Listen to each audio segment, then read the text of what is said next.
지난주에 우리 사랑하는 성도님들의 입술을 통해서 하나님께 올려드리는 감사의 우물 속에 있는 감사의 흔적을 보노라니 주님에게만 영광 올려드리는 삶을 살아나게 하심 감사드립니다. 어떤 상황에서도 주님께 영광 드리는 모습으로 서게 하옵소서. 무명으로 그렇게 감사를 올리신 분이 있습니다. 어떤 분은 귀한 가정 주시고 주님 안에서 승리하게 하심을 감사한다고, 몸이 불편하지만 성산을 향해 올라갈 수 있었음에 감사하다는 그러한 감사의 우물에 아름다운 흔적도 있었습니다.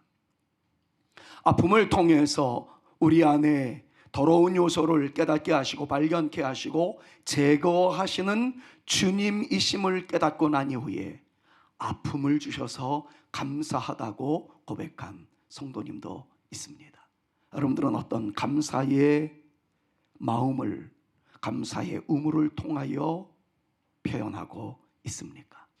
그래서 감사할 조건이 더욱더 충만해져 가며 우리의 입술에서 감사의 고백과 표현이 많아질 수 있는 저와 여러분들이 되어질 수 있기를 바라며 옆에 있는 분들이랑 한 번만 더 인사 나눕니다. 부활의 주님께서 당신에게 감사할 일을 많이 주실 줄로 믿습니다. 서로에게 축복합니다. 부활의 주님께서 여러분들에게 감사할 조건을 많이 주실 줄로 믿습니다. 우리는 지난 고난주간 특별 새벽기도회 때 베다니촌 납병 환자의 집에서 식사를 하시던 예수님 앞에 등장했던 한 여인에 대해서 살펴본 바가 있습니다. 그 여인의 행동을 한마디로 요약을 하자면 주님을 향한 사랑으로 가득 차 있었던 여인이었기 때문에 주님을 향한 여인의 사랑 이야기라고 정리를 해도 괜찮을 것 같습니다. 그 여인의 행동은 간단했습니다. 값비싼 향유를 담은 옥합을 가지고 예수님께 나아갔습니다. 예수님의 머리 혹은 발에 향유를 부어 드립니다. 그리고 흘러내리는 눈물로 예수님의 발을 씻고 그의 길게 늘어진 머리카락으로 예수님의 발을 닦아주는 정말 잊기 어려운, 쉽지 않은 이 아름다운 사랑의 행위를 이어나갔던 한 아리따운 여인의 모습이 이 말씀 속에 고스란히 담겨져 있었습니다.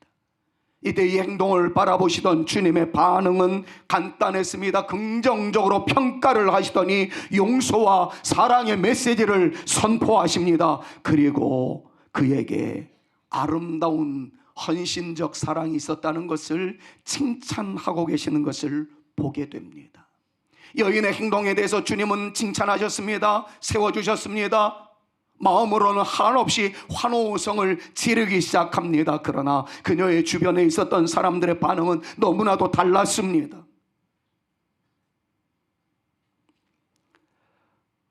그분들의 반응은 냉소적인 것을 넘어서 화를 냅니다. 책망을 하기 시작합니다. 더 나아가서 괴롭히다 못해 구타까지 자행하고 있는 그네들의 모습을 보게 됩니다. 이 여인이 화를 내고 책망하고 구타까지 했던 그 사람들에게 향유를 좀 주십시오 라고 그들에게 해악을 입혔던 적도 없었습니다. 그분들을 기만했던 적도 없었습니다. 이 여인은 자기가 열심히 벌어모은 돈으로 준비했던 값비싼 향유를 주님 앞에 드렸을 따름입니다. 누구에게도 손해를 끼치지 않았습니다. 주님을 향한 사랑의 감정으로 그는 실천했을 따름이었습니다. 그런데 왜 아무런 피해도 없었던 그 사람들이 이 여인에게 화를 내었을까요? 책망을 했을까요? 왜 구타까지 하면서 폭력까지 휘두르면서 이 여인을 힘들게 하였을까요? 사랑하는 여러분, 여러분들이 믿음의 길을 걸어가는데, 신앙생활을 이어나가는데, 교회를 통한 봉사와 섬김의 삶을 살아가는데 칭찬이 아니라 오히려 가슴 아픈 일을 경험하신 일이 있습니까? 마음 상하신 일로 힘들어하셨던 일이 있었습니까? 저도 어렸을 때부터 교회를 가노라면 교회를 다니지 않는 친구들에게 예수쟁이 라고 손가락질을 당했던 그러한 일들이 참 많이 있었는데, 왜 그런 이야기가 들려올 때마다 저는 움츠러 들었는지 지금은 이해할 수 없습니다. 그때는 왜 근데 그렇게 그 모습이 창피하고 부끄러웠는지요. 그럴 필요가 전혀 없었는데 말입니다. 혹시 여러분들의 가장 소중한 그분들의 입을 통해서 적당히 예수 믿으라고 여러분들의 아름다운 믿음의 행진에 대해서 부정적인 이야기로 여러분들의 길을 꺾어뜨릴 때가 혹 있습니까? 교회 안에서도 열심히 주를 섬긴다고 섬기는데 칭찬의 목소리는 고사하고 비아냥거리는 주변 사람들의 모습이 있다면, 여러분들 우리가 얼마나 힘든 인생의 길을 걸어가는 것이 되겠습니까? 저는 새벽기도를 인도하면서 정말 이성적으로 생각해 보면 말이 안 되는 분들을 보았습니다. 바로 지난 주간에 있었던 거지요. 우리 어르신들을 차에 모시고 이곳까지 올라오기 위해서 새벽 3시부터 움직였던 분들을 압니다. 우리 어르신들 그냥 잠자리에서 일어나서 기도만 해도 되는 것 아니겠습니까? 근데 굳이 여기까지 올라와야 할 이유가 무엇이겠습니까? 힘든 일입니다. 그때 내면에 이런 소리가 들릴 수도 있었겠다 생각해 봅니다. 꼭 그렇게 새벽 기도에 올라가야 되느냐? 꼭 유별나게 그렇게 별스럽게 믿음 생활해야 되느냐? 어쩌면 그것은 우리의 내면에 또 다른 자아가 터뜨리고 있는 불만의 목소리일는지도 모르겠습니다. 이렇게 우리는 크고 작은 믿음 생활을 이어나가는 데 있어서의 부정적인 이야기들을 듣게 됩니다. 그런데 실질적으로도 예수를 믿는 것이 죄가 되는 곳이 여전히 많다는 사실을 여러분 아십니까? 한 선교의 보고에 의하면 2023년도 한 해 신앙으로 인해서 죽임을 당한 그리스도인들이 무려 494,998명이나 된다고 그래요. 특별히 아프리카에서는 이슬람 무장단체와 독재 정권에 의한 박해가 심해져서 사하라 사막 이남 지역의 18개국에서는 최소 4,600여 명, 정확하게 표현하면 4,606명의 기독교인들이 신앙을 이유로, 예수를 믿는다는 이유로 살해되었고 참수형을 당했다는 보고가 얼마 전에 보고가 되었습니다. 이미 표가 떴습니다만 월드 워치 리스트라는 그러한 보고에 의하면 나는 예수님을 믿습니다, 나는 교회 가야 합니다, 나는 기독교인이기 때문입니다, 이런 것들을 고백하기가 너무 어려운 나라를 순위로 표현을 했는데 1등이 북한이었어요. 2등이 소말리아, 3등이 리비아.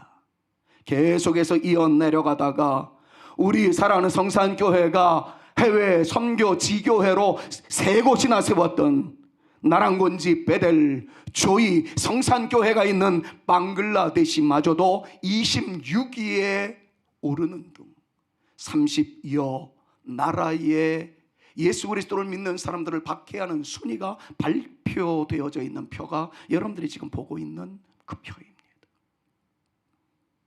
그렇다면 저는 이러한 내용을 한번 모아서 이렇게 정리해 볼 수가 있었겠다 싶습니다. 믿음의 길이 고난의 길인가?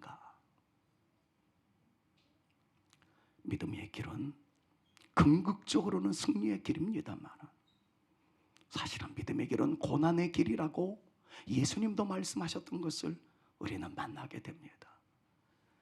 지난 새벽 기도회 때도 이 말씀을 묵상했습니다만 오늘은 그 이후의 말씀을 드리고자 이 말씀부터 꺼내겠습니다. 마태복음 5장 10절에서 12절 말씀을 보니까 이렇게 표현을 합니다. 의를 위하여 박해를 받는 자는 복이 있나니 천국이 그들의 것임이라. 나로 말미암아 너희를 유혹하고 박해하고 거짓으로 너희를 거슬러 모든 악한 말을 할 때가 있단다 라고 주님께서도 말씀하고 계심을 보게 됩니다.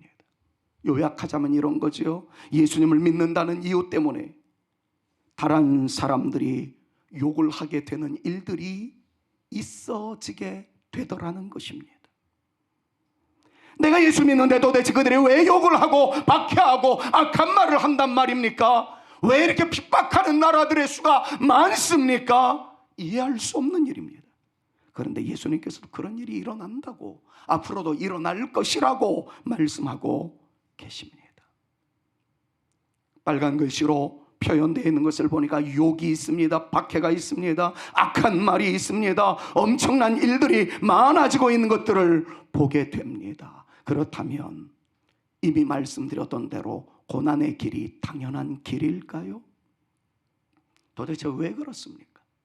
여러분들 여러 가지 이유가 있겠지만, 국가 간의 이데올로기도 있겠고, 북한의 주체 사상을 비롯해서 바람직하지 못한 요소 때문에, 혹은 독재 정권을 유지하고자 자유를 선언하셨던 예수 그리스도의 복음이 그네들의 나름대로의 비전을 깨뜨릴까봐 무서워서 기독교를 수용하지 못하는 여러 가지 일들도 있었겠습니다만은, 그러나 아주 간단한 원리를 하나만 말씀드립니다. 왜 예수를 믿고자 하는 사람들에게 핍박이 있을까요? 믿음으로 살고자 하는 사람들에게 하늘의 위로가 있지만 왜 험난한 인생의 일이 주어질까요? 이유는 간단합니다. 사탄이 있기 때문에 그렇습니다. 사탄은 진리를 방해하는 자입니다. 하나님과 예수님, 성령을 회방하는 자입니다.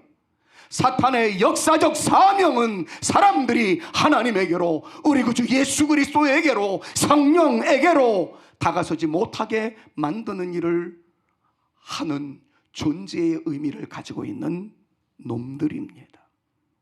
교회와 가까워지지 못하게 하는 일입니다. 그들의 사명을 생명보다 귀한 것으로 여깁니다. 여러분들이 방금 전에 제가 던졌던 질문에 대해서 이렇게 생각하시면 틀리지 않습니다.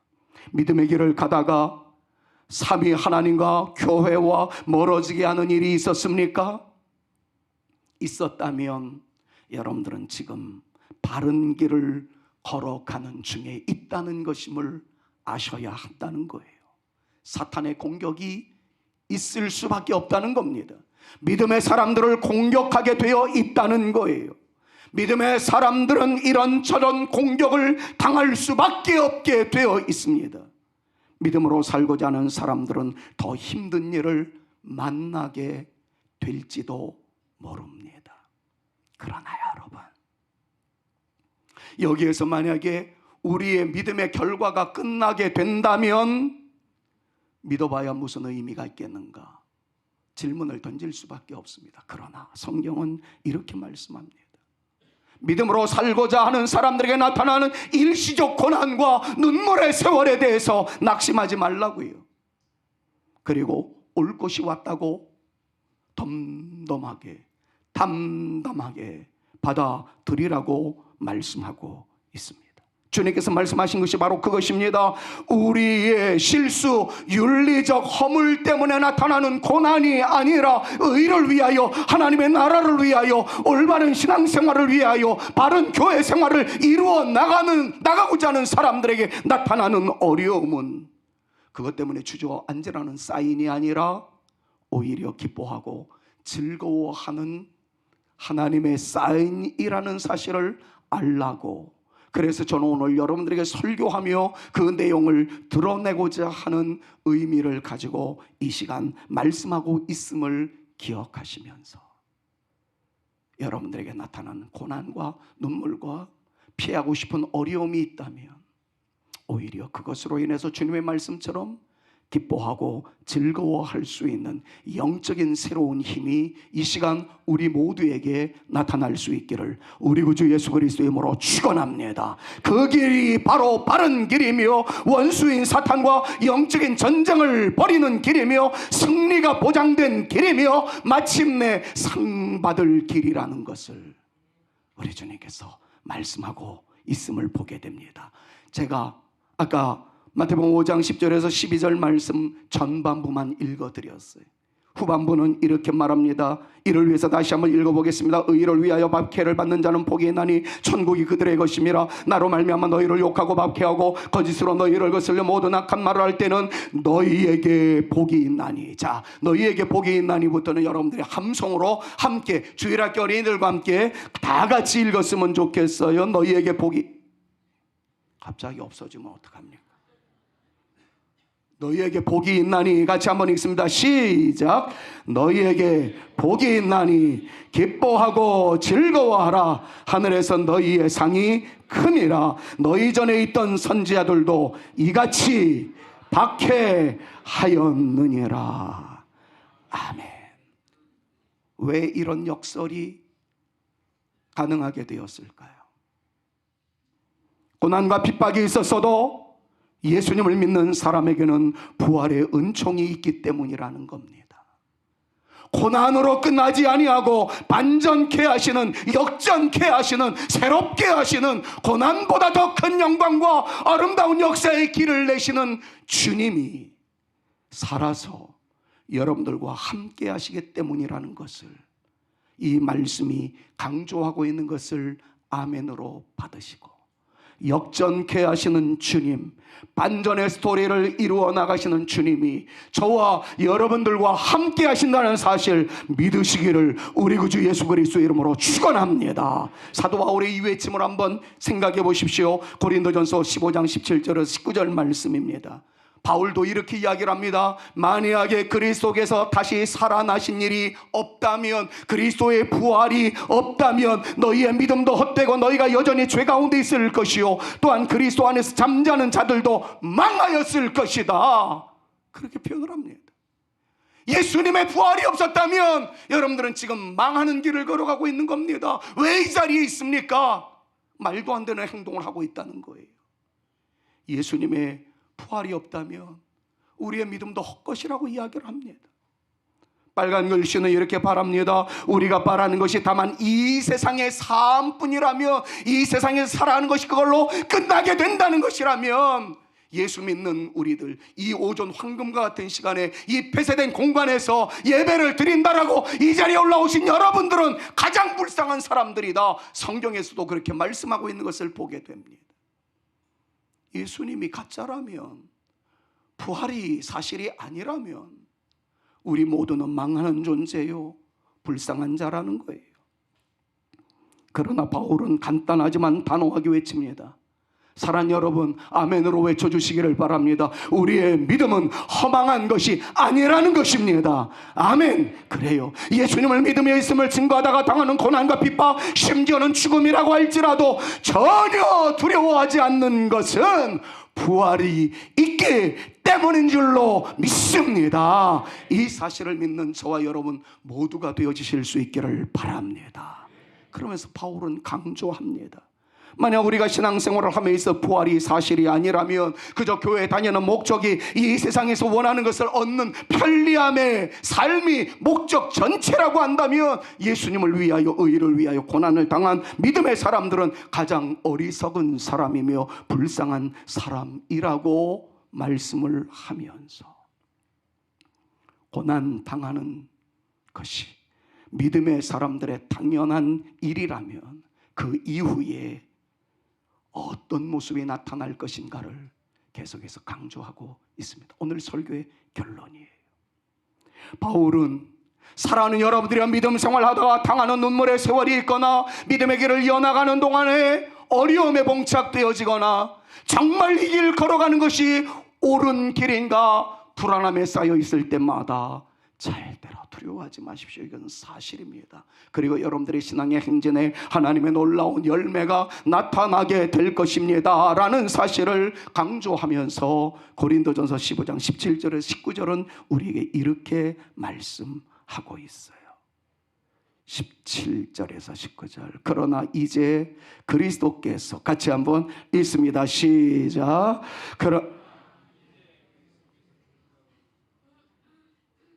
그러나, 같이요. 시작. 그러나 이제 그리스도께서 죽은 자 가운데서 다시 살아나사 잠자는 자들의 첫 열매가 되셨도다. 여러분, 주님은 죽었어요.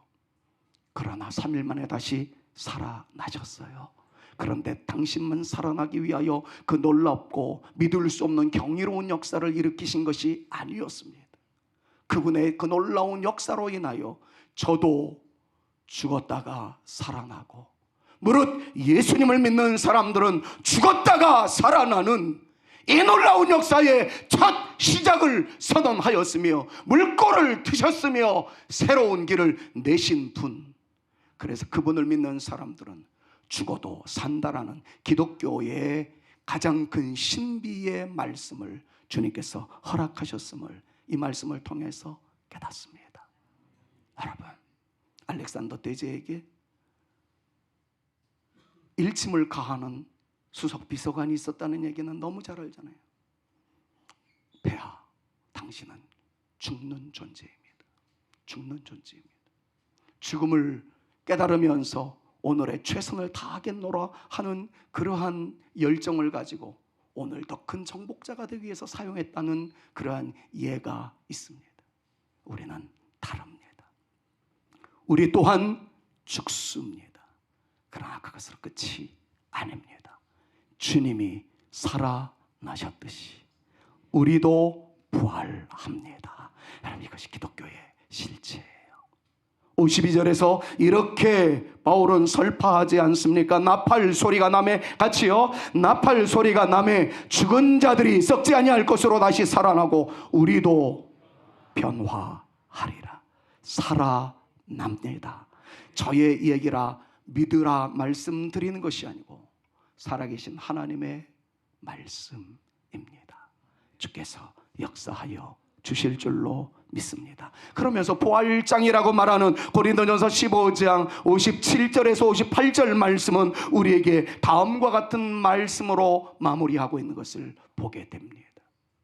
우리 주 예수 그리스도로 말미암아 우리에게 승리를 주시는 하나님께 감사하노니 외쳐야 됩니다. 하나님은 당신에게 승리를 주실 것입니다. 서로에게 한번 축복합니다. 하나님께서는 당신에게 승리를 주실 것입니다. 한번 외쳐보세요.